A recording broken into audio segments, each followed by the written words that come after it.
What's the best practice in account-based marketing? Oh, okay.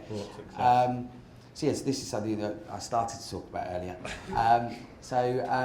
Last week, IDG launched a whole product suite called ABM 360, which is Account-Based Marketing 360. And it's 8 different products and solutions. And really one of the key things that we're hearing from our customers is, account-based marketing is one of the things that marketeers are really thinking about. And how do they engage with their top accounts and their target accounts. And we're doing things like building lead gen programs and around target accounts, ad personalization, website personalization. So really trying to personalize the experience around those target accounts.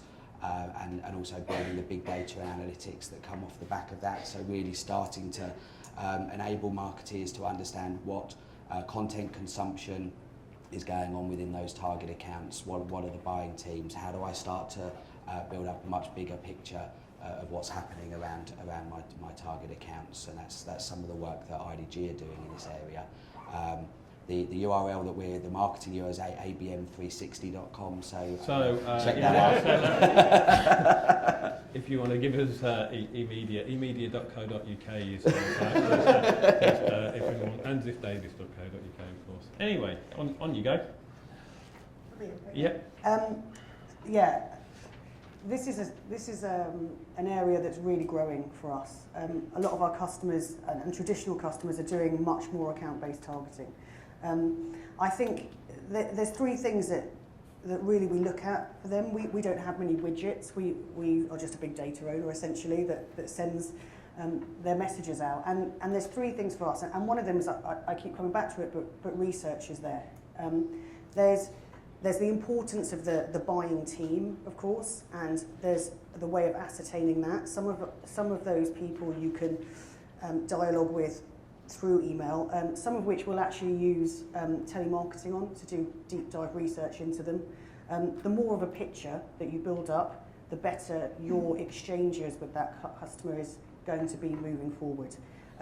Very often, some of our biggest customers will have a very small account list that they're looking at. So any conversion is really pertinent for them. So what we tend to do is use that research to then do a lot of content creation. And we're looking at what we call a content sequence. So we look at, okay, how do we draw the most amount of people in at the beginning?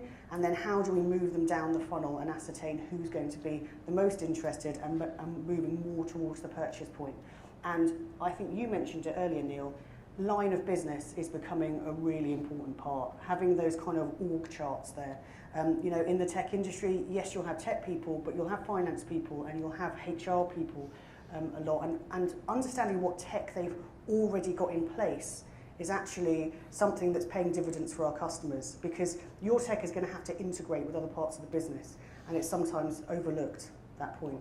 Do you have an opinion on what kind of content has to be, what's different about it for, say, HR versus sales versus CFO versus IT, etc.? So yes, we do, and it stems a lot from the research. I've got to say that's bespoke per client a lot of the time, but actually what we find is that we're going to have to demonstrate the benefits for their division as a whole. They're not going to be interested in technical specs where an IT person would, whereas the employee benefits surrounding any kind of talent management software or something that you would implement are really important, and they have to still get the buy-in from the rest of their team. Just because you've got 7 decision makers there doesn't mean that it stops with those 7. So it's different content pushed down the funnel, and actually some divisions are slower into the buying process than others, so they'll want kind of more visual content. So things like infographics where they can digest a lot of the kind of market context to get buy-in really helps us in that. But again, it's driven from the research. And because it's driven from research and then the content sequence is in play, you've got a whole library of pieces of content that you can use in order to engage that very finite market in multi-touch engagements, which will then help your lead scoring and ultimately help your conversion. But it's very bespoke on our side.